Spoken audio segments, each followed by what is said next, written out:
We won. We did it. Yes. Congratulations, Wes. This movie is amazing. I love it. It's huge. It's everything. Awesome. Thanks. The Planet of the Apes film have a rich history, a huge fan base. What elements of the franchise were important, essential for you to preserve and honor? I grew up on that original 68 movie. You know, those images especially were key for me to like how do we kind of like build towards that world essentially. You know, we have behind us this Caesar legacy, the trilogy that this kind of reboot trilogy, but and we get to kind of like, you know, draft off them essentially, you know, use their wind to kind of in our sails to kind of push into new territory and tell a new story.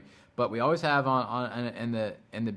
our sights that 68 version. You know what I mean? So we tried very hard to kind of fit into both worlds, have a foot in both camps, while still, you know, doing our own thing to do something new characters, new story, new tone a little bit. You know, give people something fresh in the theater. You know. And going to the future, That's right. actually, That's right. literally. That's Yeah. right. And how about technology? How was the process?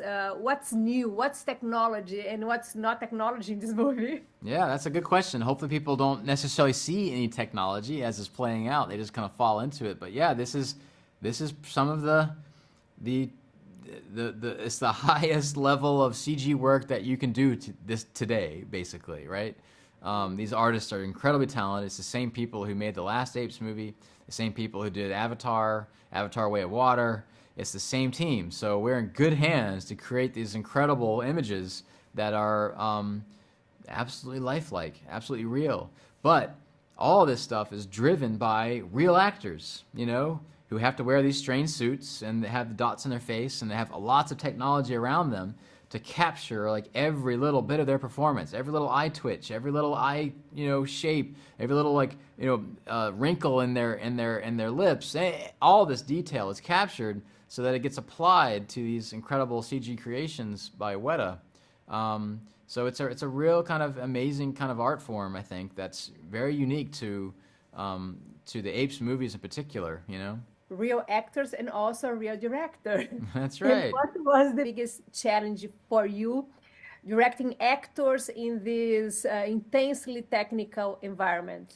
Well, in a weird way, directing the actors was the easy part, right? They showed up to do their job, and that's just to be present and honest in the moment and just give their best performance and tell the story that we had worked on for so long. The hard part for me was basically shooting the movie twice, right? I had to shoot one version of the movie with the actors in the frame with all these dots all over their face, and then I have to move them take them out of the frame, and then shoot another version of the movie without any actors in it. And that as you watch the movie, you'll see ends up being extremely complicated when you have really complicated shots and really spontaneous shots with lots of different timing cues of racking the focus and different pans and you've also got a human girl who's got to act against nothing. You know what I mean? So it's a really tricky kind of technical process to making this thing feel real. You know what I mean?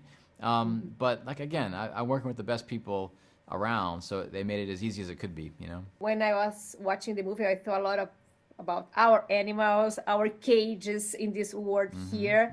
And what deeper messages or commentaries do you hope audiences will resonate? Well, there's a lot for people to kind of draw on, I think, and these movies have always worked on that level, right? They reflect back to us, you know, ourselves, humanity, and also the times in which we live, you know. So we never try to put that up front and center. It's always kind of in the subtext behind the scenes. So we have our ideas in there, but you know, we wanted to be entertainment first, and then, you know, meaning and all that nourishment, you know, the medicine essentially is there to be had. But you know, there's ideas about, you know, truth and the fragility of truth.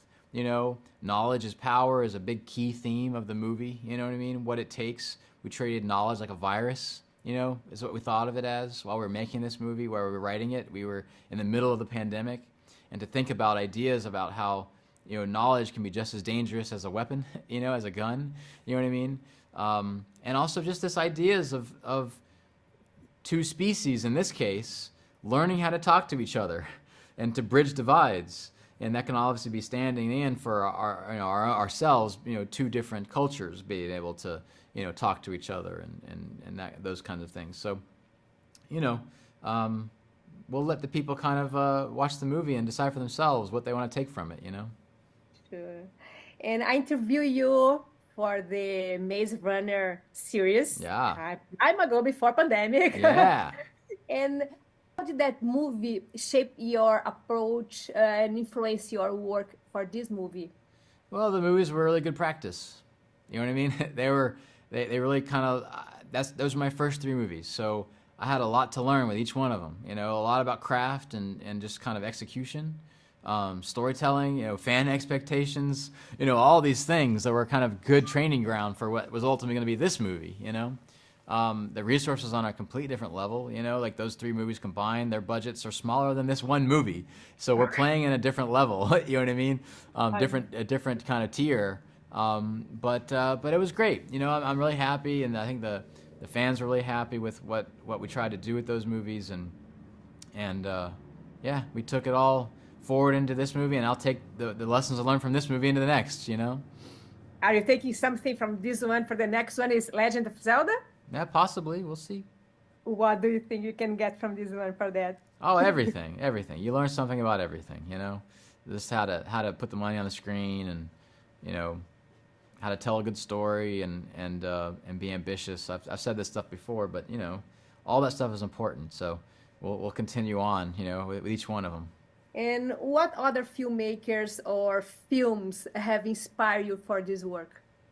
Well, good question. Or work in general? Yeah, I mean, honestly, yeah, for everything. I mean, I grew up in the 1980s, so Spielberg is obviously at the top of that list, and James Cameron, and Ron Howard, and Robert Zemeckis, and Richard Donner, Ridley Scott. The giants that are still showing us how to do it today. Honestly, you know what I mean. But there's plenty of people today too that I find a lot of inspiration from. People that are trying new things and creating real voices, personal voices, in cinema. So, yeah, there's no shortage of inspiration out there. Lots of great people doing amazing work. Yeah, and you are an inspiration too. Well, maybe, hopefully, we'll see. I'm okay with that. For sure. Congratulations again. All right, thank you very much. Thank you so much. Cheers. Bye.